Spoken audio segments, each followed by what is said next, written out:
பாண்டியர்களினுடைய மாவீரத்தை போற்றுகிற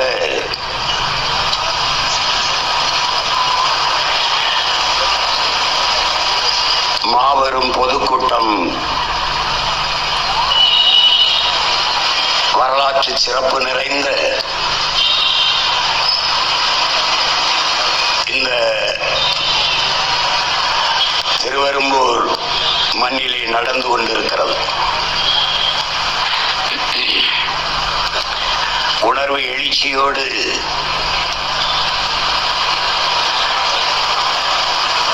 நம் பாட்டனினுடைய நினைவு நாளில் மான தமிழ் மக்கள்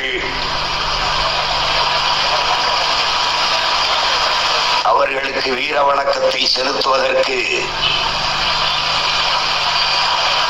கூடியிருக்கிற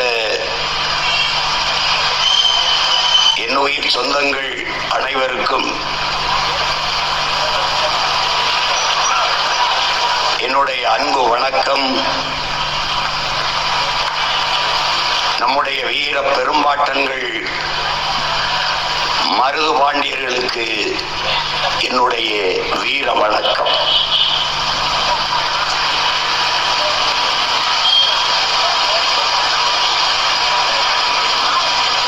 உலகெங்கிலும்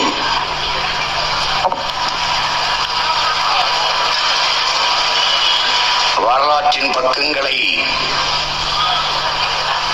நிறைத்திருப்பது வீரம் மட்டுமே. வரலாற்றில் எப்போதுமே வீரர்களுக்கு மட்டும்தான் இடம் உண்டு. அடிமைகளுக்கு கூட வரலாற்றில் இடம் இருந்திருக்கிறது. ஏன் ஏழைகளுக்கு கூட வரலாற்றில் இடம் இருந்திருக்கிறது. கோழைகளுக்கு ஒருபோதும் வரலாற்றில் இடம் இருந்தது இல்லை.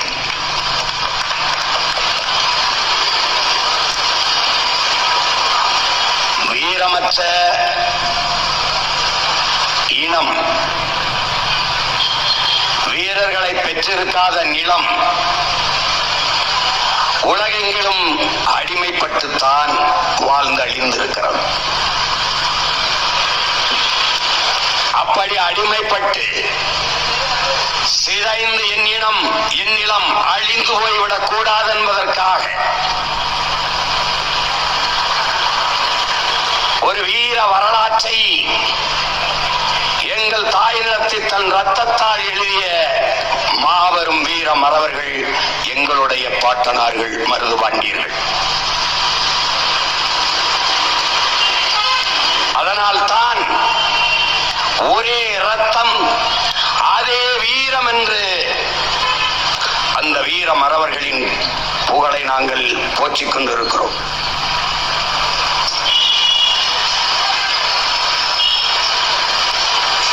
உலகெங்கிலும் புரட்சியாளர்கள் எல்லாம் விடுதலை களத்தில் பாய்ந்த வேங்கைகள் எல்லாம் முன்வைத்த முழக்கங்கள்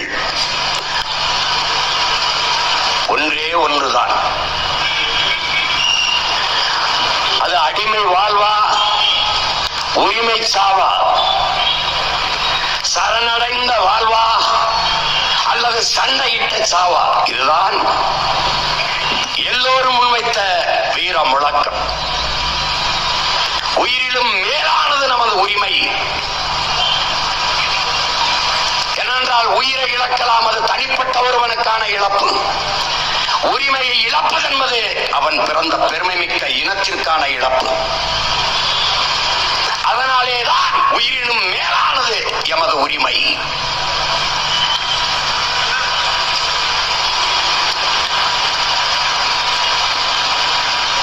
இங்கே மாவீரன் சுபாஷ் சந்திர போஸ் அவர்கள்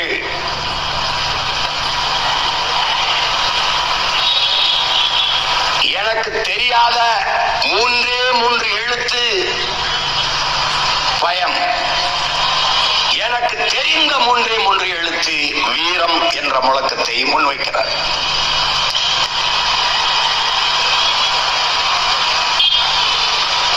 அவருடைய நேர் பேர் வடிவாக இந்த நிலத்திலே நின்ற எங்களுடைய வீர திருமகன், தெய்வ திருமகன், எங்கள் தாத்தா பசுமன் முத்துராமலிங்க தேவர் அவர்கள் எனக்கு பதுங்க தெரியும், பாய தெரியும், ஒருபோதும் பயங்கொள்ள தெரியாது என்ற முழக்கத்தை முன்வைக்கிறார்கள். அதே வழியிலே வந்த எமது இன விடுதலைக்கு புரட்சிகர படையை கட்டி போராடிய வீரமரவன் எங்கள் உயிர் தலைவன் மேதகுவே பிரபாகரன் அவர்கள் அஞ்சுவதும் அடிவடிவதும் தமிழன் பரம்பரைக்கே கிடையாது என்ற முழக்கத்தை முன்வைக்கிறார். இது எல்லாவற்றுக்கும் முன்னவனாக எங்களுடைய வீரமரவர்கள், எங்கள் பாட்டன்கள், மருதுபாண்டியர்கள், மரணம் என்பது மனித வாழ்வில் ஒரு முறைதான், சாவது உறுதி, அது சத்தியம். ஆனால் போற உயிர் உரிமைக்காக போராடி போகட்டும். இதே முழக்கத்தை எங்கள் உயிர் தலைவன் வைக்கிறான். போராடினால் சாவோம், போராடாவிட்டாலும் சாவோம். ஆனால் போராடினால் ஒரு நாள் உரிமை பெற்று வாழ்வதற்கு வாய்ப்பு இருக்கிறது. அதனால் போராடி சாவோம். போராடினாலும் சாவோம், போராடாவிட்டாலும் சாவோம். ஆனால் போராடினால் ஒரு நாள் வாழ்வதற்கு வாய்ப்பு இருக்கிறதுனால போராடி சாவோம் என்ற வீர முழக்கத்தை முன்வைத்தார். அப்படித்தான் அந்நியன் ஆதிக்கத்தின் கீழே என் அன்னை தமிழினம் அடிமைப்பட்டு விடுமோ என்ற அச்சத்திலே என்னரும் மக்களே, அருமை வீரர்களே, வெகுண்டு திரண்டு வாருங்கள். சாவது ஒரு முறைதான், அது சாதாரணமாக இருக்கக்கூடாது, சரித்திரமாக இருக்க வேண்டும். அதனால் வாருங்கள். சூரியன் உள்ளளவும் சந்திரன் உள்ளளவும் உங்கள் பெயர் சரித்திரத்திலே நிலைத்திருக்கும்.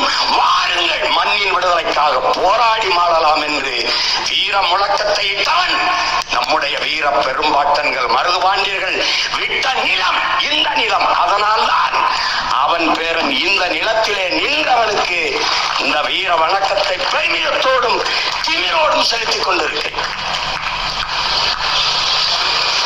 உலகெங்கிலும் வீரம் ஏன் போற்றப்படுகிறது? ஏன்? யதார்த்த உலகிலே நாட்டின் முதலமைச்சர் வலிமைமிக்க அதிகாரத்தை கொண்டவர், நாட்டின் பிரதம அமைச்சர் வலிமைமிக்க அதிகாரத்தை கொண்டவர், நாட்டின் முதல் குடிமகன் பிரசிடென்ட் ஆஃப் இந்தியா ஜனாதிபதி வலிமைமிக்க அதிகாரத்தை கொண்டவர்கள். ஆனால் அவர்களுக்கு பாதுகாப்பு, அவர்கள் உயிரை பாதுகாப்பது பதவி அல்ல, வீரம் என்பதை என்னிலும் இளைய என் தம்பி தங்கைகள் புரிந்து கொள்ள வேண்டும். இசட்டு பிரிவு, ஒய் பிரிவு, பிளாக் கார்ட்ஸ் என்று வீரர்கள் சூழ்ச்சி ஆயுதத்தோடு நின்று உயர்ந்த பதவியில் இருப்பவர்கள் உயிரை பாதுகாக்க வேண்டிய தேவை இருக்கின்றார். நீ எந்த கொம்பனா இருந்தாலும் வீரன் தான் உன்னையே பாதுகாக்கிறார். அறிவில் சிறந்தவன் நம்முடைய ஐயா அப்துல் கலாம், அவருக்கும் வீரன் தான் பாதுகாப்பு. இந்தியாவிலே பெரும் பணக்காரர் அதானி அம்பானி, நீ எந்த கொம்பாலும் இரு, ஆனால் உன் உயிரை பாதுகாக்க கருப்பு உடையில் கையில் ஆயுதத்தோடு வீரன் சுத்தி நிற்க வேண்டியதற்கு காரணம் வீரம்தான் பாதுகாப்பு. அறிவோ செல்வமோ பதவியோ புகழோ, பாதுகாப்பு வீரம். 150 கோடி மக்கள் எல்லையில் நிற்பவன் 15 லட்சம் ராணுவ வீரர்கள் மட்டும்தான். அந்த வீரர்களின் வீரத்திலே இந்த நிலம் பாதுகாப்பாக இருக்கிறது என்றால் வீரம். அதனாலேதான் உலகெங்கிலும் வீரம் போற்றப்படுகிறது. படத்திலே பாய்ந்து வாய்ந்து 100 பேர் 200 பேர் வந்தாலும் அடித்து வீழ்த்துகிற கதாநாயகர்கள், உங்கள் தளபதி கதாநாயகர்கள் கூட எனக்கு பாதுகாப்புக்கு இசட்டு பிரிவு கொடுங்கள்,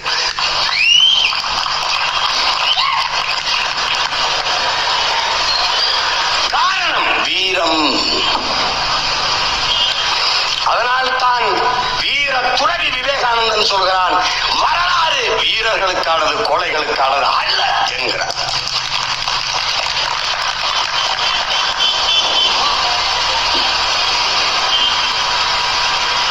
மருதுபாண்டியர்களை, எங்கள் முன்னவர்களை, எங்கள் பெருமைமிக்க பாட்டனார்களை புகழ்ந்து பேசுவது, அவர்கள் பெருமையை பாடுவது என்பது வாக்குக்காக அல்ல, வருங்கால தலைமுறை பிள்ளைகளுக்கான வழிநடத்தலுக்கு. என் இனப்பெருமையை, என் முன்னோனின் பெருமையை பேசுவது என்பது பீற்றிக்கொள்ள அல்ல, எங்களை நாங்களே தேற்றிக்கொள்ள, நான் யார் என்பதை எனக்கு நானே சொல்லிக்கொள்ள, நான் எப்படிப்பட்ட வீரனின் பேரன் என்பதை நான் அறிந்து கொள்ள, எனக்கு பின்பு வருகிற என் தம்பி தங்கைகளுக்கு அறிந்து சொல்ல. அதற்காகத்தான் இது போன்ற நிகழ்வுகள்.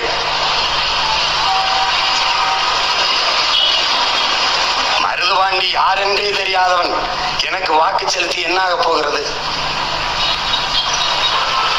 வரலாற்றில் எதை படித்தாய்? 8 நாட்கள் வெள்ளையனை எதிர்த்து சண்டை போட்டவனை வீர சிவாஜி என்று படித்தாய். 8 மாதங்கள் தொடர்ந்து வெள்ளையனை எதிர்த்து போரிட்டு ஆண்ட மறவன் நம்முடைய பாட்டன் மருதுபாண்டியரை நீ படிக்கவில்லை.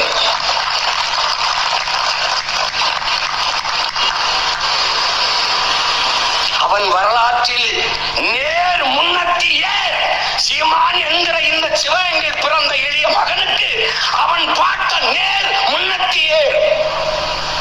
எப்படி? இப்படித்தான் பிராமணர்கள், சத்திரியர்கள், வைசியர்கள், சூத்திரர்கள், முஸ்லிமான்கள் எல்லாம் பிளந்து பிரிந்து நின்றால் அடுத்தவன் அந்நியன் ஆட்சி எங்கே நிலவும்?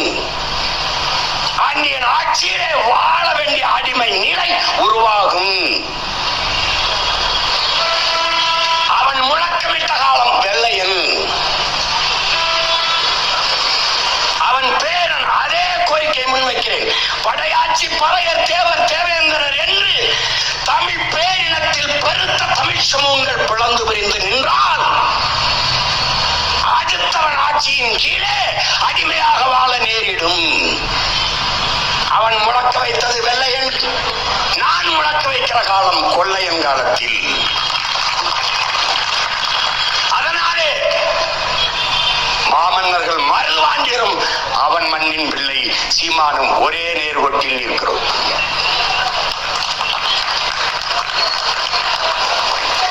ஒன்றுபட்டால் உண்டு வாழ்வு, ஒற்றுமை நீங்கில் அனைவருக்கும் தாழ்வென்ற தமிழின் மூத்த மொழிக்கு ஏற்ப முழக்கத்தை முன்வைத்த வீரமறவன் நம்முடைய பாட்டன்கள்.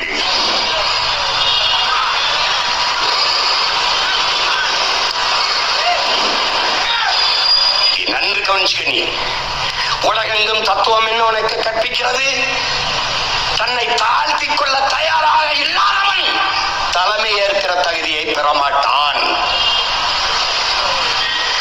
கைகட்டி வேலை செய்ய தயாராக இல்லாதவன் கை நீட்டி கட்டளையிடுகிற தகுதியை ஒருபோதும் பெறமாட்டான். ஆனால் என் பாட்டன்கள் சாதாரண குடிமக்களாக இந்த மண்ணிலே பிறந்த 2 மக்கள், 2 மகன்களும் நம்முடைய பாட்டன் முத்துவடுகநாதத்தேவர்களுடைய படையிலே தளபதிகளாக தங்களை இணைத்து மன்னனின் கட்டளைக்கு கீழ்ப்படிந்து கடமை செய்தவர்கள். மன்னன் இறந்த பிறகு அருமை பெருமை மக்களே, என்னிலும் இளைய என் உயிர் தம்பி தங்கைகளே, இந்த வரலாற்றை நீங்கள் நன்றாக உள்வாங்கிக் கொள்ள வேண்டும். நம்முடைய பாட்டனார் முத்துவடுகநாதத்தேவர் இறந்து விட்ட பிறகு நம்முடைய வீரப்பெரும்பாட்டியார் வேலுநாச்சியார் அரசியாகிறார், ராணியாகிறார்.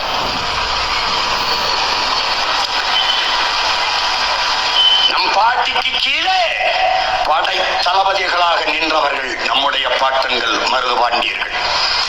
200 ஆண்டுகளுக்கு முன்பே நன்கு சிந்தித்து பாருங்கள். ஒரு விதவை பெண் கைம்பெண்ணின் தலைமையின் கீழே வீர மறவர்கள் நாம் தளபதியாக நின்று சண்டை செய்வதா என்று எனது பாட்டன்கள் எண்ணவில்லை.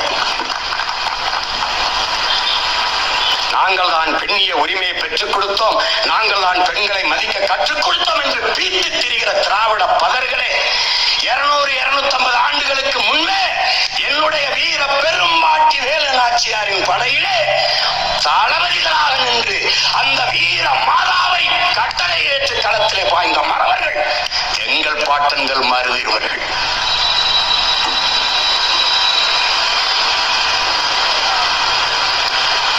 வீரத்தில் பெண் என்ன ஆண் என்ன போற்றினார்கள்.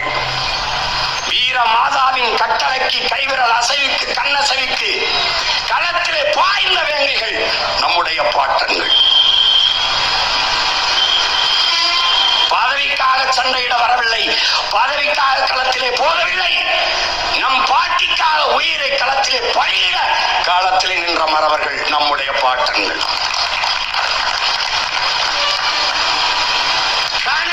கனவிலும் நினைத்து பார்த்திருக்க மாட்டார்கள் என் உடன் பிறந்தார்களே. ஒரு நாள் நம் வீர பெரும்பாட்டியார் இந்த தளபதி இருவரை சிவகங்கை மண்ணினுடைய மன்னர்களாக முடிசூட்டுவார் என்று கனவிலும் நினைத்து பார்த்திருக்க மாட்டார்கள். பேரன்புமிக்க என் பெற்றோர்களே, என் உயிருக்கு என் உடன் பிறந்தார்களே, இந்திய துணைக்கண்டத்தின் வரலாற்றிலே வெள்ளையனை எதிர்த்த போரிட்ட வீரர்களின் வரலாற்றிலே ஒரே ஒருவர் தான் வென்று மீண்டும் முடிசூடி இருக்கிறார். நீ படிப்பது சான்சி ராணி லட்சுமிபாய். என் பாட்டி எங்களின் வீரமாதா வேலு நாச்சியார் பிறந்து இறந்து 85 ஆண்டுகள் கழித்துத்தான் உன்னுடைய லட்சுமிபாய் மணிக்கர்ணை என்கிற பெண்ணே பிறக்கிறார். இள வயதில் திருமணமாகுவதால் லட்சுமிபாய். சான்சி மன்னன் அவன் நாட்டை ஆண்டவன் இறந்து போகிறான், இவள் ராணி ஆகிறான், அதனால் சான்சி ராணி லட்சுமிபாய். என் அப்பத்தா செத்து 85 ஆண்டு கழித்து பிறக்கிறான். நீ வரலாற்றில் எப்படி படிக்கிறாய்? என் பாட்டி வேலு நாச்சியாரை படிக்கிற போது தென்னாட்டின் சான்சி ராணி என்று படிக்கிறாய். ஆனால் நியாயமாக உண்மையான வரலாறு எப்படி பதிவாயிருக்க வேண்டும்? சான்சி ராணியை படிக்கும் போது வடநாட்டின் வேலு நாச்சியார் என்று எழுதியிருக்க வேண்டும்.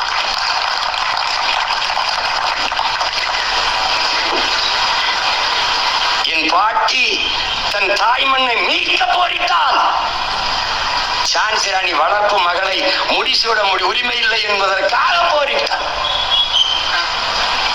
எப்படி நீ வரலாற்றில் புறக்கணிக்கப்பட்டாய், நிராகரிக்கப்பட்டாய், மறக்கடிக்கப்பட்டாய்.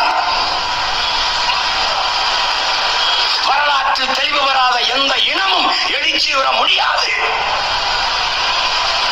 வரலாற்றை மறந்துவிட்ட இனம் சுடுகாட்டில் இறந்து கிடக்கிற பிணம் என்கிறான் ஹோசிமின். வரலாற்றை படிக்காதவன் ஒருபோதும் வரலாற்றை படைக்க முடியாது என்கிறார் ஹரிவாசன் அம்பேத்கர்.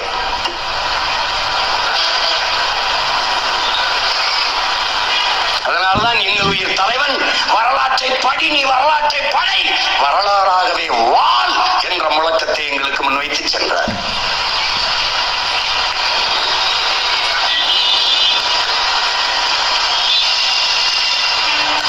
அப்ப எங்களுடைய வரலாறு என்ன?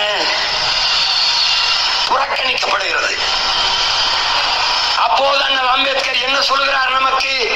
வரலாற்றில் புறக்கணிக்கப்பட்ட இனத்தின் மக்கள் ஒரு நாள் தங்களுக்கான வரலாற்றை தாங்களே எழுதுவார்கள் என்கிறார். நாங்களே இப்போது என் இனத்தின் வரலாற்றை எழுதி கொண்டிருக்கிறோம். எது என் வரலாறு? எது? எங்கள் வீர பெரும்பாட்டன் தீரன் சின்னமலை தோற்றான் வெள்ளையனிடத்தில். என்னுடைய வீர பெரும்பாட்டன் பூலித்தவன் தோற்றான் வெள்ளையனிடத்திலே. என்னுடைய வீர பெரும்பாட்டன் அழகுமுத்துக்கோன் தோற்றான் வெள்ளையனிடத்திலே. இன்னொரு பாட்டன் மன்னர் வீரபாண்டியன் தோற்றான் கட்டபொம்மன் வெள்ளையனிடத்திலே. இந்திய நிலமமைக்கும் வெள்ளையனை எதிர்த்து போரிட்ட அத்தனை ஆண் மறவர்களும் தோற்றார்கள். ஆனால் ஒரே ஒரு நிலத்தில், ஒரே ஒரு களத்தில், நான் பிறந்த நிலத்தில் என்னுடைய பாட்டி வேலு அரியலூர் நாச்சியார் மட்டும்தான் ஒரு வீர மங்கை மான மரத்தி அவள் ஒருத்திதான் நேரடியாக களத்திலே வெள்ளையனை பொருத்தி வீழ்த்தி வென்று மறுபடி முடிசூடினார். இதுதான் இந்திய துணைக்கண்டத்தின் ஒப்பற்ற வரலாறு. என் பாட்டியின் வெற்றிக்கு தோளுக்கு தோள் துணை நின்று அவருடைய வீர வரலாற்றை தன் வீரத்தாலும் ரத்தத்தாலும் எண்ணியவன் என் பாட்டன் மருதுபாண்டியர் என்பதை அறிவார்ந்த தமிழ் சமூக தமிழங்கிகள் மறந்துவிடக் கூடாது.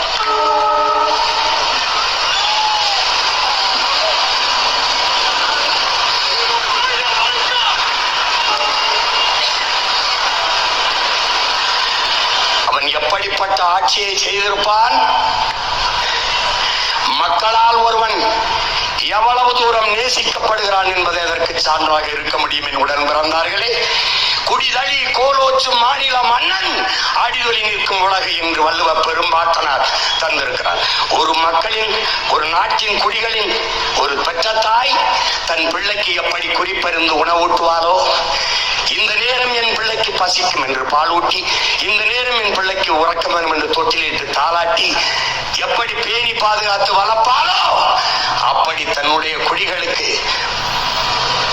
தேவை அறிந்து குறிப்பறிந்து சேவை செய்கிற ஒரு அமைச்சு, ஒரு மன்னன் இருப்பானே ஆனால் அவனை உலகம் போற்றி தொழும் என்று சொல்கிறார். நெல்லும் உயிரென்று நீரும் உயிரென்று மன்னர் உயிர்த்தே மலர்தலை உலகம் என்று வாடுகிறது சங்க இலக்கியம். நெல்லுதான் உயிர், நீர்தான் உயிர். ஆனால் அது ரெண்டும் விட சிறப்பு சிறந்த மன்னனின் ஆட்சி அமைவதுங்கிறார். மன்னன் உயிர்த்தே மலர்தலை உலகம் என்று. அப்படிப்பட்ட மன்னனாக என் மன்னன் என் பாட்டன் மருதிருவர்கள் இருந்தார்கள். சான்று ஊருக்குள்ளே நகர்வளம், சிற்றூருக்குள்ளே மாறு வேடத்திலே என் பாட்டன் மருதிருவர் இருவரும் மாறு வேடத்திலே காலாறு கோயிலுக்கு தேர் கட்டுவதற்கு என் பேரன்பமிக்க பெற்றோர்கள் என் உடன் பிறந்தார்களே மரங்களை தேர்வு செய்து வெட்டி வருகிறார்கள். அப்படி இரண்டு அழகான வளர்ந்த மரங்களை, இந்த மரங்களை காலாறு கோயில் தேருக்கு வெட்டுவது என்று முடிவு செய்து இந்த மரங்களை வெட்டுங்கள் என்று மன்னர்கள், மாறுவேடத்தில் இந்த மன்னர்கள் உத்தரவு பிறப்பிக்கிறார்கள். இந்த மரங்களை காவலர்கள் வெட்டப் போகிற போது, ஏவலாளிகள் வெட்டப் போகிற போது இரண்டு உயிர்கள் அப்பனும் மகளும் பாய்ந்து குறுக்கே வந்து தடுக்கிறார்கள். வெட்டாதீர்கள், மரத்தை வெட்டாதீர்கள், எங்களை வேண்டுமானாலும் வெட்டிக் கொள்ளுங்கள், இந்த மரத்தை மட்டும் வெட்டாதீர்கள், விட்டு விடுங்கள் என்கிறார்கள். மன்னர்களுக்கு கோபம் வருகிறது. பெரியவர் கேட்கிறார், வெள்ளை மருது, ஏன் இதை தடுக்கிறீர்கள்? என்னானது உங்களுக்கு? காளையார் கோயிலுக்கு தேர் கட்டுவதற்கு நாங்கள் இந்த மரங்களை வெட்டப் போகிறோம், தடுக்காதீர்கள், வழிவிடுங்கள் என்று சொல்லுகிறார். நிற்பவர்கள் மன்னர்கள் என்று அந்த குடிகளுக்கு தெரியாது, அப்பாவுக்கும் மகளுக்கும் தெரியாது. காலில் விழுந்து கதறுகிறார்கள், வேண்டாம், அந்த மரங்களை மட்டும் வெட்டாதீர்கள், விட்டு விடுங்கள், விட்டு விடுங்கள் என்று. ஏன் இவ்வளவு பிடிவாதம் பிடிக்கிறீர்கள்? ஐயாது மரங்கள் அல்ல, எங்கள் மன்னர்கள், பெரிய மருது சின்ன மருது எங்கள் தெய்வங்கள் என்று பெரிய மருது சின்ன மருது என்ற ரெண்டு மருத மரத்திற்கும் பெயர் வைத்து அந்த தந்தையும் மகனும் உயிராக நேசித்து வளர்த்த மரம். சொல்கிறார்கள், எங்கள் மன்னர்கள் எங்கள் தெய்வங்கள், அதை வெட்டாதீர்கள், எங்களை வேண்டுமானாலும் வெட்டுங்கள் என்றால் குடிகள் கோலோச்சும் கோமகனை, மன்னனை எவ்வளவு தூரம் நேசித்திருந்தார்கள் என்றால் அவன் அவ்வளவு தூரம் குடிகளை நேசித்து ஆட்சி செய்திருக்கிறான் என்பதற்கு சான்று இது ஒன்று. அவன் ஆட்சி சோழ பேரரசன் கரிகாலன், அருண்மொழி சோழன் மன்மகன் அரசேந்திரனை, அதற்கு பிறகு வந்த மன்னர்களில் என்னுடைய பாட்டன் மருதுபாண்டியர் தான் வேளாண்மைக்கு அதிக முக்கியத்துவம் கொடுத்தவர். அவனை படத்திலே பார்த்தீர்களே, வேல்ஸ் எனக்கு வளரி வீச கத்துக் கொடுத்தார், நான் அவரை குருவாக ஏற்றுக்கொண்டேன். அவனுக்கு என்னுடைய பாட்டன் பெரிய மருது ஒரு ஆரஞ்சு பழத்தை கொடுக்கிறவன். அவன் உண்டு விட்டு எழுதுகிறான், உலகத்தில் மிகச் சுவையான ஆரஞ்சு பழத்தை நான் உண்டேன், இதுவரை இப்படி சுவையான ஒரு ஆரஞ்சு பழத்தை நான் உண்டதே இல்லை என்று. ஏனால் என் நிலம் முழுமைக்கும் ஆரஞ்சு பழம் விளைந்து கிடந்தது. 200 ஆண்டுகளுக்கு முன்பு ஆரஞ்சு பழத்தை ஏற்றுமதி செய்தவன் என் பாட்டன். இன்றைக்கு அவன் பேரன் என் வீட்டை சுற்றி வெறும் வேலிக்கருவேல முள்ளாக இருக்கிறது என்றால் இந்த 200 ஆண்டுகளில் என்னடா நடந்தது? இதான் கேள்வி. வெறும் சீமக்கருவேலையும் இந்த தைல மரம்ங்கிற யூக்கலிப்டஸ் மரங்களையும் நச்சு செடிகளை என் நிலமந்தும் நட்டவன் எவன்? அவன் வேளாண்மைக்கு கொடுத்த முக்கியத்துவத்தினாலேயே அவன் படையை கிளப்பி வந்து கொண்டே இருக்கிறான். படை அவன் பிரகடனப்படுத்திய பேரறிவிப்பு செய்த அந்த சம்புத்தீவு போர் பிரகடனத்திற்கு பேரறிவிப்புக்கு பிறகு பல்லாயிரக்கணக்கான உழைக்கும் மக்கள், உழவர் குடி மக்கள், போர் பயிற்சி எடுத்திராத வீரர்கள், அவர்கள் பிறப்பிலேயே கிராமத்தான் சிலம்பு, வாழ்வீச்சு, மரம் ஏறுதல், நீச்சல் எல்லாம் வைத்திருப்பான். அப்படி உழவர் குடி உழைக்கும் வேளாண்குடி மக்கள் வாளும் வேலும் ஏந்தி அருவாலும் கம்பும் தூக்கிக் கொண்டு தங்களை சாரசாலையாக அணியணியாக நம் பாட்டனின் படையில் இணைத்து படையின் எண்ணிக்கையை பெருக்கினார்கள் என்றால் வேளாண் குடிகளுக்கு அவன் கொடுத்த முதன்மைத்துவம் தரையிலாக மாறி இருக்கிறது. இன்றைய அருமையுடன் பிறந்தார்களே உழைக்கும் மக்கள் ரத்தத்தை வேர்வையாக சிந்தி உழைத்து அறுவடை செய்து உலக உயிர்களின் உயிர் தேவை, மானுட உயிர் தேவை, அடிப்படை தேவையான உணவுப் பொருள் நெல், அதை விளைய வைத்து கொடுத்தால் கொள்முதல் செய்து சேமிப்பு கிடங்கில் வைத்து பாதுகாக்க பக்கற்ற இந்த திராவிட திருடர்களின் அரசு தெருவிலே போட்டு முளைக்க வைக்கிறது என்றால் ஒரே ஒரு உறுதியைத்தான் நம் பாட்டனின் நினைவு நாளில் என் பிள்ளைகள், என் பெற்றோர்கள் எடுக்க வேண்டும். நம் உழைப்புக்கு மரியாதை இல்லாது உலக உணவு தேவைக்கு பசி போக்குற அந்த நெல்லை தெருவில் போட்டது போல ஒரு நாள் இவர்களை நாம் தெருவில் போட வேண்டும் என்கிற உறுதியை நாம் ஏற்க வேண்டும். வாக்கு செலுத்துகிறது ஒரு வரிசையில் நின்று தெருவில் நின்று வாக்கு செலுத்துகிறீர்களே, அப்படி நெல் மூட்டைகள் தெருவில் கிடந்து மழையில் நனைந்து முளைத்ததை ஒரு தடவை நீங்கள் நினைத்து பார்க்க வேண்டும். விஷம், சாராயம், அந்த நஞ்சை விற்கிறார்கள் அரசு. பாருங்கள், 790 கோடிக்கு ஒரே நாளில் குடித்திருக்கிறார். தீபாவளி அன்று ஒரே நாளில் 790 கோடி. அடுத்த கேள்வி என்ன வருகிறது? ஒரு நாளில் 290 கோடிக்கு குடிக்கிற அளவுக்கு பணம் வைத்திருப்பவனுக்கு எதற்காக இலவசம் என்ற கேள்வி வருமா வராது?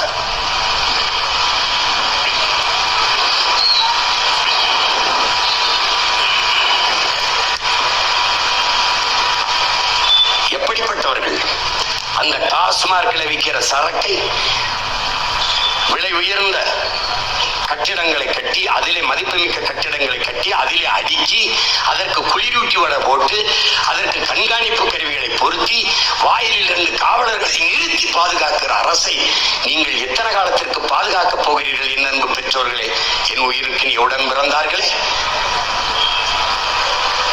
அந்த குடோனுக்குள்ளே போட்டு மூடி கொளுத்தாமல் இவர்களை எத்தனை காலத்திற்கு நீங்கள் வேடிக்கை பார்த்துக் கொண்டிருக்க போகிறீர்கள்? எப்படி?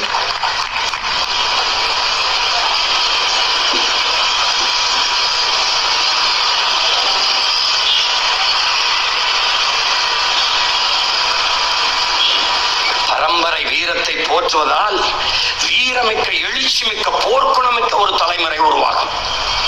தமிழன் அடிமையானதற்கு பெருங்காரணமே போர்க்குணமற்றது. தன்னிடத்தில் இருப்பதை விட பிறரிடத்தில் இருப்பது உயர்ந்தது என்ற இழிவான சிந்தனை. சகித்துக் கொள்ள முடியாத அளவு கிடந்த திரைக்கவர்ச்சி, தன்னின பகை. அந்த தன்னின பகையைத்தான் தகர்க்க வேண்டும் என்று என் பாட்டன் இந்த சம்புத்தீவு பிரகடனத்திலே முழங்குகிறான். எல்லோரும் ஒன்றிணைந்து வாருங்கள். இந்த மண்ணின் மீட்சிக்கு, இந்த மண்ணின் விடுதலைக்கு ஒன்றாக இணைந்து வென்று முடிப்போம். பிறகு ஒற்றுமையாக மகிழ்ச்சியாக வாழ்வோம், வாருங்கள் என்கிறார். அதைத்தான் உங்கள் பிள்ளைன்னு சொல்கிறேன்.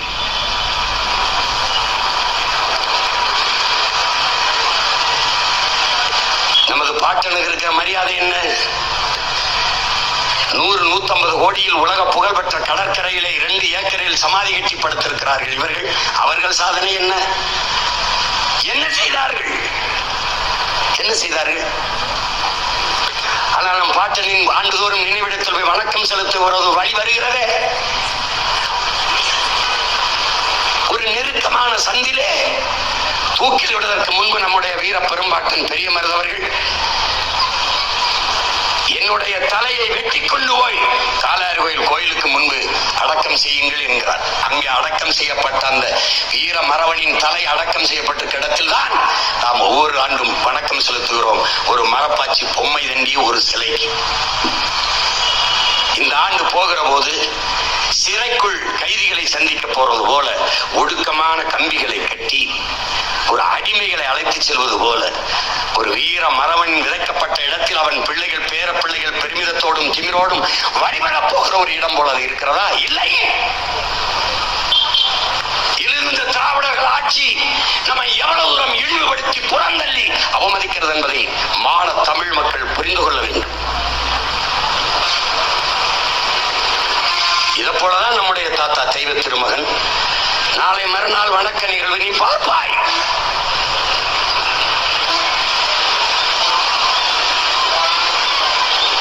இந்த மண்ணின் மக்கள் பெரிதும் போற்றி வழிபடுகிற ஒரு தெய்வம் அங்கே உறங்கிக் கொண்டிருக்கிறது. அந்த கோயிலில் சென்று வழிபடுகிற இடத்தில் எதற்கு எல்லா கட்சி கொடிகளும் நடப்படுகிறது? கட்சி மாநாடா, அல்லது கட்சி கூட்டமா, அல்லது தெய்வ வழிபாடா? மான தமிழ் மக்களே, இந்த கேள்வி உங்களுக்கு எழுமானால் நீங்கள் என்னுடன் பிறந்தவர்கள், ஒரே ரத்தம் அதே வீரம். எதற்காக கொடி? எல்லா கட்சி கொடிகளையும் எதற்காக அங்கே நடுகிறீர்கள்? ஆற்றிலே அழகர் என்கிற பெருவிழாவில் நீங்கள் உங்கள் கட்சி கொடிகளை நடுவீர்களா?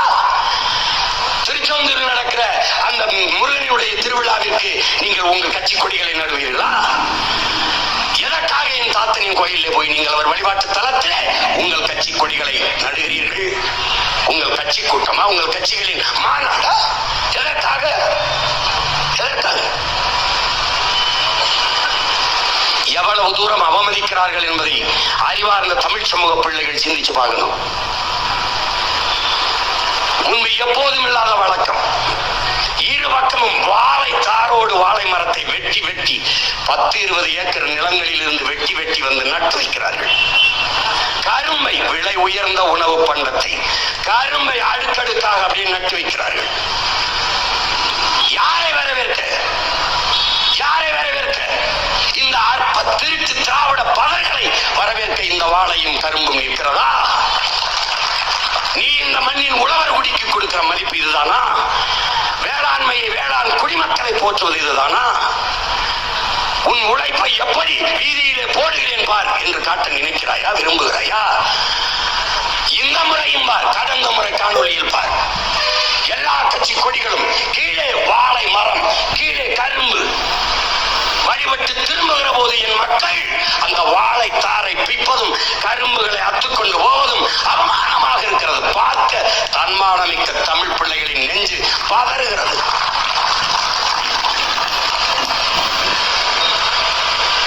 எல்லா செல்வங்களையும் நாட்டு மக்களுக்கு கொடுத்து தெய்வத்தின் வாசலில் என் மக்களை பிச்சைக்காரர்கள் போல வாழத்தாருக்கும் கரும்புக்கும் கேவலமாக இருக்கிறது. யாரை வரவேற்க? ஐயா ஸ்டாலின், தம்பி உதயநிதி, நீங்க வணக்கம் செலுத்துறதுக்கு வாழை மரத்தையும் கரும்பையும் வெட்டி வைக்கணும். எப்படி இருக்கு? அரசு இதை கவனத்தில் எடுத்துக்கொள்ள வேண்டும். என் தாத்தனின் கோயிலுக்குள் வருவதற்கு முன்னாடி ஒரு வளைவு இருக்கிறது, ஆர்ச். அதுக்கு முன்னாடி எந்த கட்சி கொடியும் வச்சுக்க, எந்த தோரணமும் போட்டுக்க. அந்த வளைவுக்குள்ள எந்த கட்சி கொடி இருந்தாலும் என் பிள்ளைகள் பிடுங்கி தூர வீசுவார்கள் என்பதை பேரறிவிப்பு செய்கிறேன். வாழை மரம் கரும்பு கட்டு, நீ செத்த பண்ண உன் வாழைக்கு கட்டு, அங்க கட்டாது, அங்க கட்டாது. ஏன்னா முத நாளே போய் நாங்க நம்பி எல்லாம் படுத்துக்கிறதா இருக்கோம். எவனாலும் வாழைன்னு வச்சா அவன் கழுத்துல வாழை வச்சிருதுன்னு முடிவெடுத்துருவான். பார்த்துக்க, சேட்டை பண்ணாத, சேட்டை பண்ணாத, பண்ணாத, என்ன அவமதிக்காத. அது ஒரு காலம். இது பிரபாகரின் பிள்ளைகளின் காலம். இது வீர மறவர் பிள்ளைகள் வெகுண்டெழுகிற காலம். தன்மானமிக்க தமிழ் பிள்ளைகள் தலை நிமிர்கிற காலம். வெறிகொண்ட புலிகள் களத்திலே பாய்கிற காலம். எவனும் எதிர்வந்து விடாதே.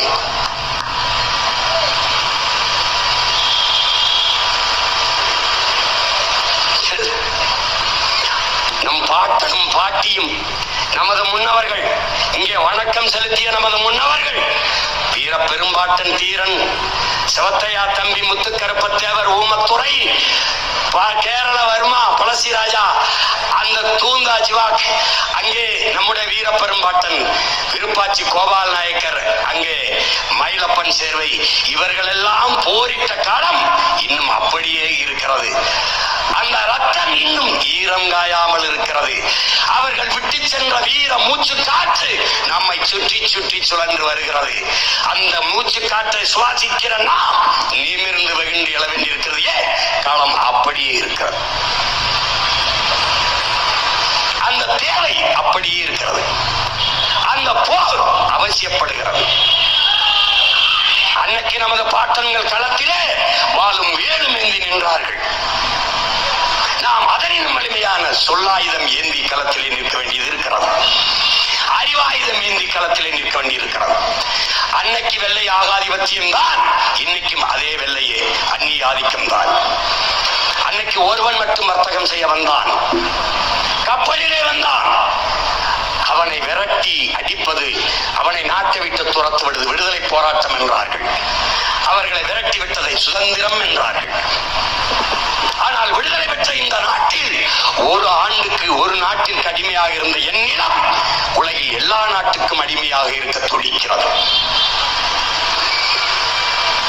கப்பலிலே வந்தவனை விரட்டிவிட்டு வானூர்தியில் வருபவனை சிவப்பு கம்பளம் விரித்து வரவேற்பதை வளர்ச்சி என்று என் நாடு எனக்கு சொல்லிக் கொடுக்கிறது. இந்த நாட்டை ஆளுகிற பிரதம அமைச்சர், இந்த நாட்டை ஆளுகிற முதன்மை அமைச்சர், முதலமைச்சர் எல்லாம் அந்நிய முதலீடுகளை ஈர்க்கிறோம், பேர்க்கிறோம், கொண்டு வருகிறோம், நடுகிறோம், புடுங்குகிறோம், தட்டுகிறோம் என்று நம்மிடத்தில் இன்னும் கதை விட்டுக் கொண்டிருக்கிறார்கள். அன்னைக்கு வந்தான் அந்நியன், அவனும் வர்த்தகம் செய்ய வந்தான். அவனை விரட்டுவது விடுதலை போராட்டம்.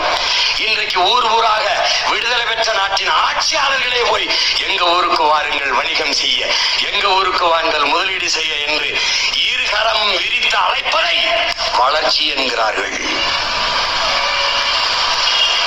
நம் பாட்டன் பாட்டி காலத்திலே ஒரே ஒரு எதிரி வெள்ளையன், இன்றைக்கு 1000 எதிரி அவ்வளவு வெறும் கொள்ளையன். அப்போ இரு மருதுபாண்டியர் பத்தாது, நாம் ஒவ்வொருவனும் மருதுபாண்டியராக மாற வேண்டிய தேவை இருக்கிறது. அதனால் நான் சொல்கிறேன், காலம் அப்படியே, தேவையும் அப்படியே. போர் அது ஆயுதம், இது அறிவாயுதம். அது கருவி, இது கருத்தியல் புரட்சி. நோக்கம் ஒன்றுதான், இனத்தின் விடுதலை. அன்னைக்கு ஒருவன், இன்னைக்கு பல பேர். கூட்டாண்மை நிறுவனங்கள், கூட்டிணைவு நிறுவனங்கள், கார்ப்பரேட் முதலாளிகள். கூட்டி வருபவன் யார்? இன்றைய ஆட்சியாளர். 9000 கோடி முதலீடை கொண்டு வந்திருக்கிறோம் என்று அறிவார்ந்த தம்பி தங்கைகளே, இந்த நாட்டில் அமைச்சராக இருந்த, அதிகாரத்தில் இருந்த ஒவ்வொருவனும் பல லட்சக்கணக்கான கோடிகளை, பல லட்சக்கணக்கான கோடிகள், பல ஆயிரம், பல லட்சக்கணக்கான கோடிகளை வைத்திருக்கிறார்கள். ஆனால் 5000, 10,000, 9,000 அந்நிய முதலாளிகளின் முதலீட்டை நாங்கள் கொண்டு வந்திருக்கிறோம் என்று ஒவ்வொரு முறையும் சொல்கிறார். வெளிநாட்டு முதலாளிகளுக்கு நம் தாய் நாட்டை கூறு போட்டு விற்பதை வளர்ச்சி என்று நமக்கு கற்பிக்கிறார்கள், காதுகளில் தேனூற்றுகிறார்கள்.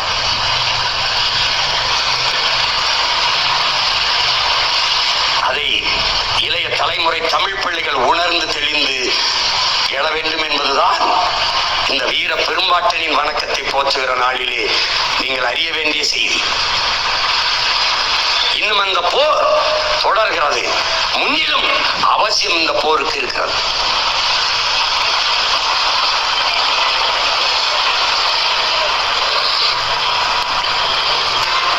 நாமும் நம்முடைய பாட்டனை போல ஒரு பிரகடனத்தை செய்ய வேண்டியிருக்கிறது. இங்கே பார்க்கிறீர்கள், அண்மை காலமாக யார் யாரோ தளபதி தளபதி தளபதி என்று போட்டுக் கொள்வதை பார்க்கிறீர்கள். ஐயா ஸ்டாலின் ஒரு தளபதி, எந்த படைக்கு தெரியாது, என் தம்பி ஒரு தளபதி, அவர் எந்த படைக்கு தெரியாது. தளபதி பயந்து கதவு வீட்டுக்குள்ளே படுத்து கிடக்கிற தளபதி உலகத்திலே கிடையாது. என் அன்னையினத்தின் விடுதலைக்காக 6 படை வான்படை, கடற்படை, கரும்புலிப்படை, காவல் படை, காலாட்படை, இப்படி 6 படைகளை கட்டி போராடிய புரட்சியாளன் எங்கள் உயிர் தலைவன் பிரபாகரன் கூட தளபதி என்று போட்டுக் கொள்வதில்லை. தளபதி என்றால் யார்? என் அன்னை மடியில் அழையலான் தலை வைத்து படுப்பதால், என் அன்னை தமிழகத்தில் அந்நியன் ஆதிக்கம் வருவதால் என்று வேல் வேல் வெற்றிவேல் என்று போர் போர் என்று தினவெடுத்து தோள்கள் தெரிந்த மறவர்கள் பிறந்த மண்ணிலே என் பாட்டன்கள் மருதிருவர்கள் எங்களின் வீர மாதா வீர பெரும்பாட்டி வேலு நாச்சியாரின் படையின் கீழே நின்று போரிட்டு நிலத்தை வென்றது. அந்த வரலாற்றில் என் பாட்டன்கள் தளபதி. தளபதி என்றால் அவர்கள் தளபதி. இன்னொரு வீர பெரும்பாட்டன் தீரன் சின்னமலைக்கு கொல்லான், கருப்பன் சேர்வை, குணாளன் நாடாரும் இந்த 3 மாணவர்களும் வீரப்பாட்டன் தீரனுக்கு தோளுக்கு துணை நின்றார்கள் களத்திலே. அவர்கள் தளபதி. பாட்டன் கட்டபொம்மனுக்கு 2 தன்மானமிக்க தமிழ் தளபதிகள். ஒரு பாட்டன் வெள்ளையத்தேவன், இன்னொரு பாட்டன் சுந்தரலிங்க குடும்பனார். 2 பேரும் களத்திலே. தளபதி என்றால் எப்படி தளபதி? மன்னர் கட்டபொம்மர் வா சுந்தரலிங்கம் தலைமறைவாய் போயிருந்து போராடலாம், அரண்மனை விட்டு வெளியேறுவோம் என்று சொல்கிற போது நீங்கள் செல்லுங்கள், நான் வரவில்லை.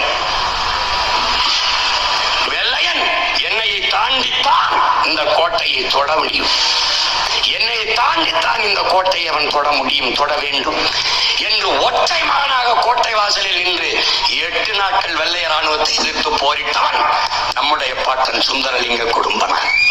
அவன் தளபதி. அவனுக்கு வேறு தளபதி.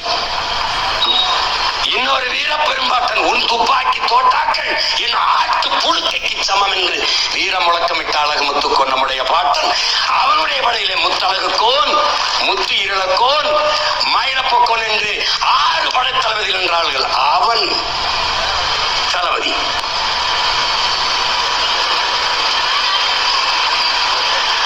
முதலாக வெள்ளையனை எதிர்த்து வீரப்போர் புரிந்து களத்திலே பாய்ந்த மானமரவன் நம்முடைய பாட்டன் பூலித்தேவன். வெள்ளைக்காரனின் பீரங்கியும் துப்பாக்கியும் வெறும் வாளையும் வேளையும் வைத்து அடித்து விரட்டி புறமிதுகு காட்டி ஓட வைத்த வீரன் நம்முடைய பாட்டன் பூலித்தேவன் அவர்கள். அவனுடைய படையிலே வன்னி காலடியும் ஒன்னி வீரன் என்கிற பகடை நம் பாட்டன்கள் 2 தளபதி. அவர்களுக்கு பேர் தளபதி. உளவாக்க செல்கிறார் ஒன்னி வீரன்.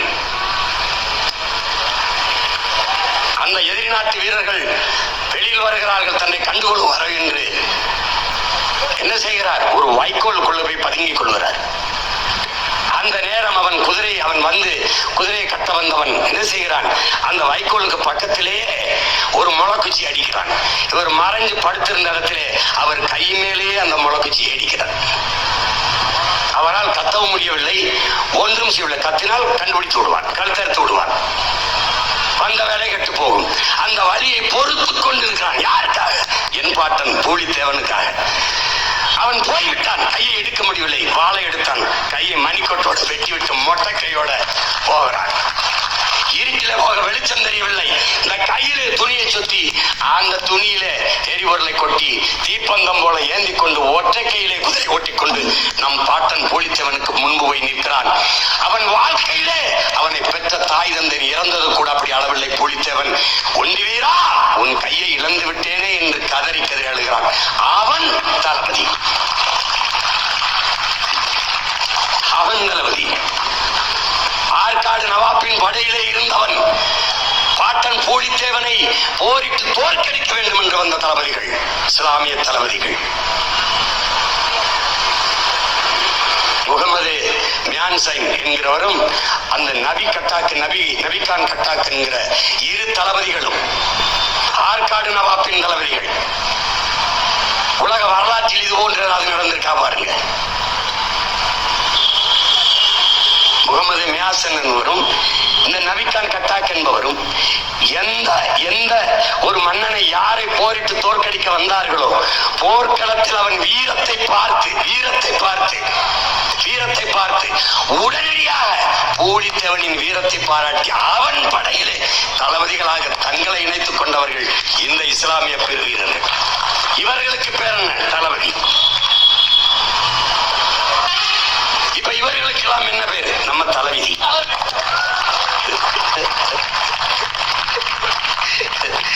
என்னடா செஞ்சீங்க தளபதி? எந்த படைக்குடா தளபதி? சொரி சரங்கு படைக்கு தளபதியாடா? கால கொடுமடா. இந்த புரட்சிங்கிறதும் இந்த தளபதிங்கிற வார்த்தையும் இந்த தமிழ்நாட்டில் சிக்கிக்கிட்டு சாவது மாதிரி உலகத்துல எந்த நாட்டிலையும் அவ்வளவு கிடையாது. யாரு? லெனினும் புரட்சியாளன், ஸ்டாலினும் புரட்சியாளன், எப்படி இருக்கு? மாசத்துங்கும் புரட்சியாளன், பிடல் காஸ்ட்ரோவும் புரட்சியாளன், சேகுவராவும் புரட்சியாளன், ஹோசிமினும் புரட்சியாளன், சுபாஷ் சந்திர போஸும் புரட்சியாளன், பகத்சிங்கும் புரட்சியாளன், என் தலைவன் பிரபாகரனும் புரட்சியாளன், இந்த பதர்களும் புரட்சியாளன். இந்த புரட்சிங்கிற சொல்லுக்கு வந்த வறட்சி இருக்கிற உலகமாக கொடுமை. தமிழ் இன மக்கள் தங்கள் இன வரலாற்று இன பெருமையை உணரல. பிரச்சனை தான். பேர் அறிஞர்கள் ஞானிகள் பிறந்த நிலம். அவன் வெறும் வீரன் அல்ல. வீரன் என்பவன் தன்னை காக்க, தன் பெண்ணை காக்க, தன் வீட்டை காக்க போராடுகிறவன் வீரன். அதுபோல தான் பிறந்த மண்ணை காக்க, தான் பிறந்த பெருமை மிக்க நாட்டை காக்க போராடுகிறவன் மாவீரன். அப்படி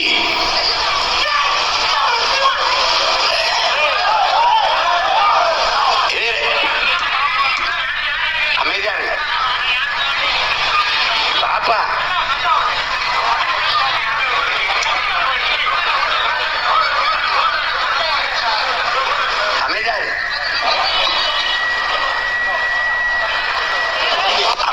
பாப்பா அமரு.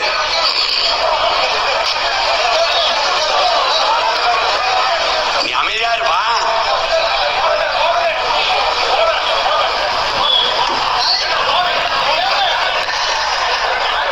அப்பா நான் சொல்கிறேன், போதையின் பாதையில் செல்லாதீர்கள்.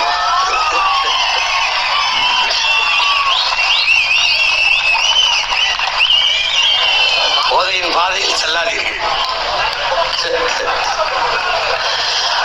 அவரு வேற கூட்டத்துக்கு போறதுக்கு வழி தவறி நம்ம கூட்டத்துக்கு வந்துட்டோம்.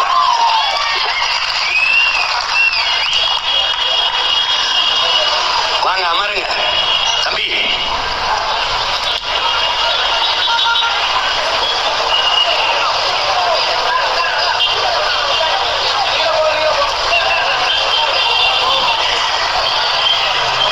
நம்முடைய இனம் மிக பெருமை மிக்க தலைவர்களை, ஞானிகளை, மேதைகளை பெற்றது. நம்முடைய பாட்டன் மாவீரன் என்றால் அவன் தன் வீட்டை காக்க போராடவில்லை, தன் பெண்ணை காக்க போராடவில்லை, தன்னை மட்டும் காக்க போராடவில்லை, தான் பிறந்த மண்ணையும் தான் பிறந்த பெருமை மிக்க நாட்டையும் காக்க போராடியதால் அவன் சாதாரண வீரன் இல்லை, மாவீரன் என்று இன்று நம்மால் போற்றப்படுகிறான். அதை என்னிலும் இளைய என் தம்பி தங்கைகள் கருத்தில் கொள்ள வேண்டும். நம்முடைய தாத்தா தெய்வ திருமகன் அவர்கள், முத்துராமலிங்க தேவர் அவர்கள், ஐயா ராமசாமி அவர்கள் கடவுள் இருக்கிறது என்று தேவர் சொல்கிறாரே, கடவுள் எங்கு இருக்கிறார் என்று காட்டுவாரா என்று கேட்ட கேள்விக்கு அறிவார்ந்த தமிழ் சமூக தம்பி தங்கைகளே, உடம்பில் உயிர் இருக்கிறது, கை இருக்கிறது, கால் இருக்கிறது, கண் இருக்கிறது, மூக்கு இருக்கிறது, எல்லாவற்றையும் காட்டுகிறீர்களே. உங்களுடைய அறிவியல் தொழில்நுட்பம் ஸ்கேன் எடுத்து எல்லாவற்றையும் காட்டுகிறதே. உள்ளே நுரையீரல், உள்ளே இதயம், இதை மூளை இங்கே இருக்கு, எல்லாத்தையும் காட்டுகிறதே. உடலில் உயிர் எங்கே இருக்கிறது என்று காட்ட முடியுமா என்று திருப்பி பதில் கேட்கிறார். அந்த உயிர்தான், காட்ட முடியாத உயிர்தான் கடவுள். எல்லாவற்றையும் பார்க்கிற கண், எல்லாவற்றையும் பார்க்கிறது கண். அந்த கண்ணை உன்னால் பார்க்க முடியுமா? கையை பார்க்கிறது, காலை பார்க்கிறது, விண்ணை பார்க்கிறது, மண்ணை பார்க்கிறது உன்னுடைய கண். ஆனால் அந்த கண்ணை உன்னால் பார்க்க முடியுமா என்று கேட்கிற. அந்த கண்ணை உன்னால் பார்க்க முடியும். எப்போது? ஒரு கண்ணாடிக்கு முன்னாடி நின்றால் பார்க்க முடியும். உன் கண்ணையும் காட்டுகிற அந்த கண்ணாடி தான் கடவுள் என்று தர்க்கத்தை முன்வைக்கிறார். அதனால்தான் வாதிடும் திறமையில், வாதிடும் திறத்தையால், வாதிடும் திறத்தால் வரலாற்றில் ஒருவன் அண்ணான் என்று நம்முடைய தாத்தா கவியரசு கண்ணதாசன் அவர்கள் நம்முடைய தாத்தாவை புகழ்கிறார்கள். அறிவார்ந்த தமிழ் சமூக தம்பி, நம்முடைய வீர பாட்டன் இந்த விடுதலைக்காக செக்கிழுத்த செம்மல் கப்பல் ஓட்டிய தமிழன் வாவு சிதம்பரனார் அவர்கள் சொத்துக்களை எல்லாம் விற்று விற்று விற்று இந்த நாட்டின் விடுதலைக்காக செலவு செய்து கொண்டு வந்தார். அதே காலத்தில் நம்முடைய ஐயா ராமசாமி அவர்கள் சொத்துக்களை எல்லாம் சேர்த்து கொண்டே வந்தார். இவரை எவ்வளவு தூரம் போற்றுகிறார்கள் நம்முடைய பாட்டன் வாவு சிதம்பரனாரை எவ்வளவு தூரம் இந்த சமூகம் போற்றுகிறது என்பதை நீங்கள் பாருங்கள். அவன் போராடி பெறாத விடுதலை இல்லையா? நீங்களும் நானும் சுதந்திர காற்றை சுவாசித்துக் கொண்டு உழவுகிறோம். இது சுதந்திரமா இல்லையா என்பது நம்முடைய தாத்தா தெய்வ திருமகன் அவர்கள் நாம் பெற்றிருக்கிற சுதந்திரம் என்பது நிறத்தில் தான் தங்கம், தரத்தில் இல்லை என்று சொல்கிறார்கள். அறிவார்ந்த தமிழ் சமூக பிள்ளைகளே, பதவி என்பது மக்களுக்கு, பதவி என்பது மக்களுக்கு சேவை செய்கிற ஒன்று என்று கருதுகிறவனிடத்திலே அதிகாரம் இல்லை என்றால் அந்த நாட்டு மக்களின் நலன் என்பது வெறும் கனவுதான் என்கிறார் நம்முடைய தாத்தா தெய்வ திருமகன் அவர்கள். அது வெறும் கனவுதான் என்பதற்கு சான்று இந்த ஆட்சி. இந்த ஆட்சி அவர் சொல்லுகிறார் பாருங்கள், இந்த ஜம்புத்தீவு பேரறிவிப்பிலே, போர் பேரறிவிப்பிலே பிரகடனத்திலே அவன் கொடுக்கிற அந்த பதக்கம், இந்த பட்டயத்திற்கு நீங்கள் இருப்பீர்களே ஆனால் என்று பேசுறார் பாருங்க. இவர்கள் கொடுக்கிற 1000 500க்கு, இந்த அரிசி பருப்புக்கு, இந்த பொங்கல் இனாம் சலுகை இலவசங்களுக்கு நீங்க கை நீட்டி நிற்பது என்பது என் பாட்டன் சொன்னது போலதான். நாம் உணவை உண்ணவில்லை, உணவை உண்டு கழிக்கிற கழிவை உண்பதற்கு சமம் என்கிறார். அதைத்தான் என்னிலும் இளைய என் தம்புதங்கைகள் உணர்ந்து தன்மானமிக்க தமிழ் பிள்ளைகளாக நிமிர்ந்து இயல வேண்டும். இல்லை என்றால் அன்னைக்கு வெள்ளையரிடத்திலே சிக்கிக்கொண்ட நாம் 60-70 ஆண்டுகளாக இன்றைக்கு இந்த கொள்ளைய திராவிடர்களிடத்தில் சிக்கிக்கொண்டு தவிக்கிறோம். உணர்வை இழந்ததால் உரிமை இழந்து, உடைமைகளை இழந்து அன்னை நிலத்திலே அடிமைப்பட்டு கிடக்கிறோம் என்பதை அறிவார்ந்த தமிழ் சமூக தம்பிதங்கைகள் உணர்ந்து தெளிய வேண்டும்.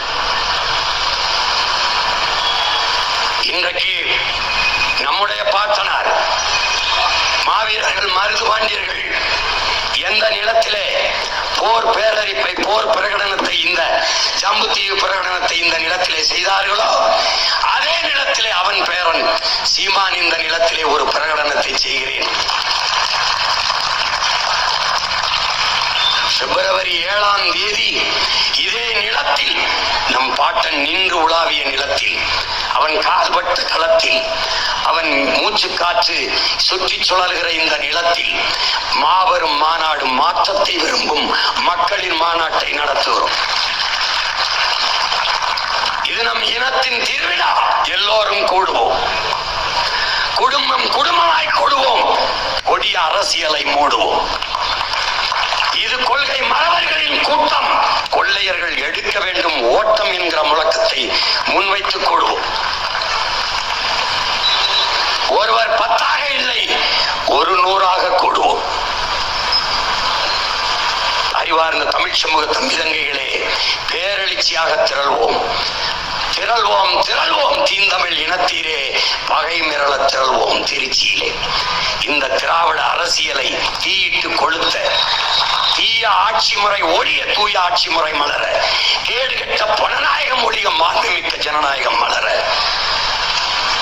தன்மானமிக்க தமிழ் மக்கள் திருச்சியிலே திரண்டு கொள்வோம். உங்களுக்கு ஒரு அறிவிப்பு தான். உங்கள் பிள்ளை, உங்கள் உடன் பிறந்தவன், எங்களுக்கு எல்லாமே பெரியார் என்பவர்கள் வேறு பக்கம் என்னுடைய வீர பெரும்பாட்டன் எவன் உடம்பிலே ஆங்கிலேய இரத்த கலப்பு இல்லையோ அவன் என்னோட வா என்ற பெருமுழக்கத்தை முன்வைத்தார். எவனுக்கு ஐரோப்பிய ரத்தம் ஓடவில்லையோ அவன் என்னோடு வா என்றார். அதை போலவே உங்கள் பிள்ளை சொல்லுகிறேன், இங்கே எல்லாமே எங்களுக்கு பெரியார் அந்த பக்கம் நில். என் இனத்தில் முன்னவர்கள் ஒவ்வொருவரும் எங்களுக்கு பெரியார் என்பவன் என்னோடு வா. ஊழல் லஞ்சம் அந்த பக்கம் போ, உண்மை நேர்மை இந்த பக்கம் வா. நாங்கள் திராவிடர்கள் அந்த பக்கம் நில். இல்லை, நாங்கள் தன்மானமிக்க தமிழ் பேரினத்தின் மக்கள் என் பக்கம் வா, என் பக்கம் வா. நன்றாக விளங்கிக் கொள். மும்மொழி கொள்கை இந்தியன் அந்த பக்கத்தில், இருமொழி கொள்கை திராவிடன் அந்த பக்கம். எனக்கு கொள்கை மொழி தமிழ் என் பக்கம் வா. இலவசம் அந்த பக்கம் போ. இலவசம் பெற வேண்டிய ஏழ்மை வறுமை நிலையில் இல்லாது என் மக்களின் வாழ்க்கை தரத்தை உயர்த்துவோம் என்று எண்ணுபவன் என் பக்கம் வா. இந்த எண்ணம் ஓடுகிற தூய தமிழ் தாயின் மாரிலே பால் குடித்த நல்ல தமிழ் குருதி ஓடுகிற ஒவ்வொருவரும் தன்மானமிக்க தம்பி தங்கைகள் எல்லோரும் வீர பெரும்பாட்டன் மருதுவாண்டியரின் பேரன்பின் திரண்டுவா. அவன் வாழேந்தி வேலந்தினான். உன் பிள்ளை உன் உடன் பிறந்தவன். அதைவிட வலிமையான சொல்லேந்தி களத்திலே நிற்கிறேன். அவன் கைவி, நான் கருத்தியல் புரட்சி. அவன் ஆயுதம், நாம் அறிவாயுதம். என் முன்னவர்கள் ஏந்தி ஆயுதத்தை என் பாட்டன் மருதுபாண்டி, என் பாட்டனார் அழகுமுத்துக்கோன், என் பாட்டனார் சுந்தரலிங்கனார், என் பாட்டன் தீரன் சின்னமலை, எங்கள் முன்னவர்கள் ஏந்தி ஆயுதத்தை வீழ்த்த எதிர்களிடத்தில் ஆயுதம் இருந்தது. இந்த நிலத்திலே எங்கள் முன்னவன் தமிழரசன் எடுத்த ஆயுதத்தை வீழ்த்த இவர்களுக்கு ஆயுதம் இருந்தது. என் தாத்தன் கலியபெருமாள் தூக்கி ஆயுதத்தை வீழ்த்த இவனுக்கு ஆயுதம் இருந்தது. எங்கள் வீரப்பன் கையில் இருந்த ஆயுதத்தை வீழ்த்த இவனுக்கு ஆயுதம் இருந்தது. என் இனத்தின் விடுதலைக்கு புரட்சி செய்த மாபெரும் புரட்சியாளன் என் உயிர் தலைவன் தூக்கி ஆயுதத்தை வீழ்த்த இவனுக்கு ஆயுதம் இருந்தது. ஆனால் அவர்களின் பிள்ளை சீமானும் அவன் தங்கைகளும் தம்பிகளும் தூக்குகிற அறிவாயுதத்தை வீழ்த்த உலகத்தில் எவனிடத்திலும் ஆயுதம் இல்லை. நாங்கள் எடுத்து வைக்கிற கருத்தியல் கோட்பாட்டை களத்திலே சந்திக்கிற வீரன் இன்னும் இந்த நிலத்தில் பிறக்க இல்லை, பிறக்க போவதும் இல்லை. எங்களுடைய அறிவாயுதத்திற்கு முன்பு எவனுடைய ஆயுதமும் வலிமையற்றது. நாங்கள் வைக்கிற கருத்தியலுக்கு எதிர்கருத்தை தர்க்கத்தில் வைத்து வெல்ல ஒருவனும் இல்லை. அதனால் களமும் எங்களது, காலமும் எங்களது. அதனால்தான் 2026 படைப்போம் புதிய அரசியல் வரலாறு என்ற முழக்கத்தில் புரட்சி என்பது ஒரு தலைகள் மாற்றம், மாற்றம் என்பது மானுட தத்துவம். மாறாது என்ற சொல்லை தவிர மற்ற அனைத்தும் மாறிவிடும். நாங்கள் மாறுவோம், மாற்றுவோம். மாற்றம் என்பது சொல் அல்ல, செயல். அதனால்தான் இது மாற்றத்தை விரும்பும் மக்களின் மாநாடு என்று பிப்ரவரி 7ஆம் தேதி திருச்சியிலே நாங்கள் கூடுகிறோம். அந்த கூட்டத்திலே 234 வேட்பாளர்களையும் வீரமிக்க, உண்மையும் நேர்மையுமான வலிமை மிக்க வீர விதைகளை இந்த களத்திலே பிரபாகரின் மகன் விதைக்கிறார். 117 பெண்கள், 117 ஆண்கள். அதிலே 100க்கும் மேற்பட்ட பிள்ளைகள், இளைய பிள்ளைகள், 25 வயதிலிருந்து 30 வயதுக்கு உட்பட்ட இளைய பிள்ளைகள். எங்களுக்கும் பின்னே இந்த இனமான போர்ப்படையை எழுச்சி வலிமை மிக்க படையாக வழிநடத்தக்கூடிய இளைய பிள்ளைகளிடத்திலே இந்த படை, இளையோர் கூட்டம் தலைமை ஏற்கும் படையே புரட்சி படை. அப்படிப்பட்ட படை நாங்கள் அறிவிக்க இருக்கிறோம். ஒடுக்கப்பட்ட, நிராகரிக்கப்பட்ட தமிழ் சமூகங்களுக்கு களத்திலே வாய்ப்பு. ஒவ்வொருவரும் நன்கு கற்று அறிந்த அரசியல் ஞானிகள் போல களத்திலே நிற்பார்கள். அப்படி வீரியமிக்க விதைகளை இந்த களத்திலே விதைக்கிறோம். அறிவார்ந்த தமிழ் சமூக மக்கள், உங்கள் பிள்ளைகள் உங்களுக்காக இவர்கள் சொல்லுகிறார்கள், திமுக சொல்கிறது பிஜேபியை வரவிடக்கூடாது, வளரவிடக்கூடாது, எல்லோரும் எங்கள் பின்னாடி வாருங்கள், எல்லோரும் வாருங்கள் என்கிறார்கள். அதிமுக சொல்கிறது திமுக ஆட்சியை ஒழிக்க வேண்டும், அப்புறப்படுத்த வேண்டும், எங்களோடு வாருங்கள் என்கிறார்கள். உங்கள் பிள்ளைகள் நாங்கள் சொல்கிறோம் இவர்கள் எல்லோரையும் ஒழிக்க வேண்டும், நாங்கள் உங்களோடு வருகிறோம், எங்களோடு வாருங்கள். அவர்கள் சொல்கிறார்கள் நாமெல்லாம் ஒன்னா நிற்போம் பிஜேபி வீழ்த்த, நாமெல்லாம் ஒன்னா நிற்போம் திமுக வீழ்த்த. நான் சொல்லுகிறேன் நாங்கெல்லாம் ஒன்னா நிற்கிறோம் உங்க எல்லாரையும் வீழ்த்த.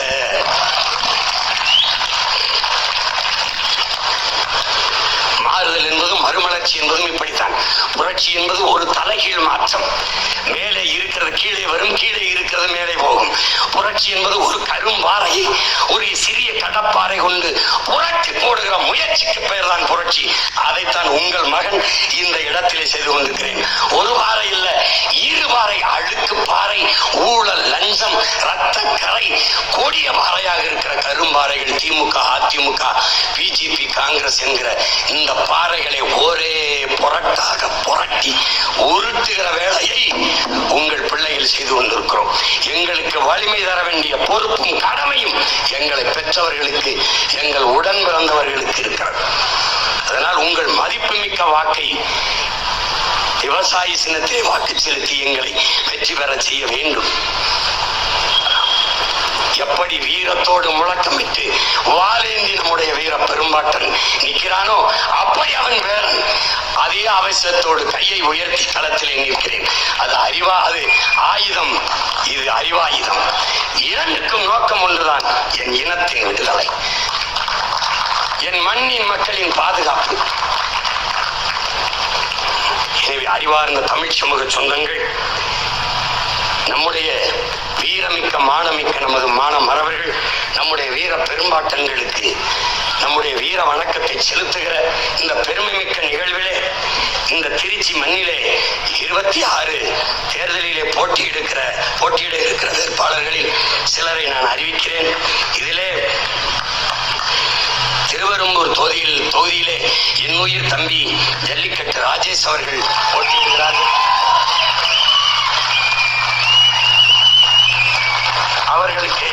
அவர்களுக்கு விவசாயி சின்னத்திலே வாக்கு செலுத்தி வெற்றி பெற செய்யுங்கள். என் தம்பியின் வெற்றி அல்ல, என் வெற்றி அல்ல, உங்களின் வெற்றி, நம் இனத்தின் வெற்றி, நம் மண்ணின் வெற்றி. அடுத்ததாக மண்ணச்சநல்லூர் தொகுதியிலே என் அன்பு மகள் பேராசிரியர் தேன்மொழி அவர்களை களத்திலே நிறுத்துகிறேன். என் அன்பு மகளுக்கு விவசாயி சின்னத்திலே வாக்கு செலுத்தி வெற்றி பெற செய்ய வேண்டும் என்று அன்போடு வேண்டுகிறேன்.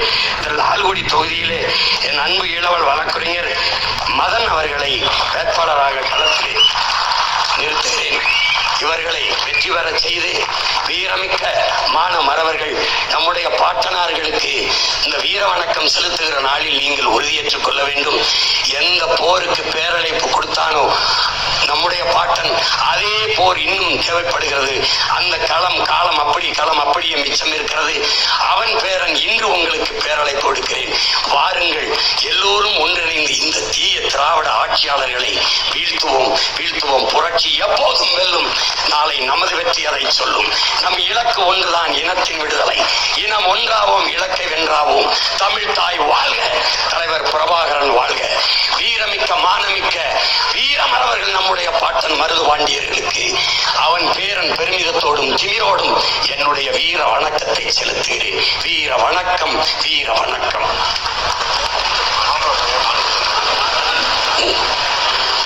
இந்த அன்பு செல்வத்திற்கு நம்முடைய பாட்டன்களில் நினைவு போற்றுகிற நாளில் மருது வீர மருது என்ற பெயரை, வீர மருது பாட்டியர் என்ற பெயரை சுற்றி நன்றி, வணக்கம். நாம் தமிழர்.